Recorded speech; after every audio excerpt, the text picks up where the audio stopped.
kwa damu ya Yesu Kristo, kwa damu ya Yesu Kristo iliyolisha kwa ndoto, itolewe mara moja, itolewe mara moja, itolewe. Amen. Mimi ushuhuda wangu nitashukuru Mungu, ibada ya Holy Communion.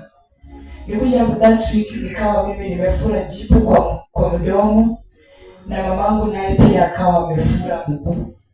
Nikakuja hapa nikaomba Mungu, nikamwambia Mungu, sasa mama akigonjeka na mimi tutakuwa aje? Nikakuja nikambebea imani pastor. Alafu ukasema kama umeongelesha Mungu unataka kitu fulani, go and confirm to the altar. Pastor nikaenda nikakonfirm. Na kipindi cha deliverance tulipokuwa tunaomba, pastor nikatapika na nikahisi kama nimetapika kitu kama usaa. Nikaenda nyumbani, mdomo imechafuka.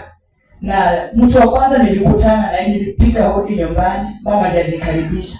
Nikamsalimia. Nikamwambia mama habari ya kanisani, akaniambia kanisani umekuwa vizuri lakini mtoto wangu nimekuwa na maumivu. But nilimsalimia nikamwambia mama nimekusalimia lakini kuanzia leo umepona.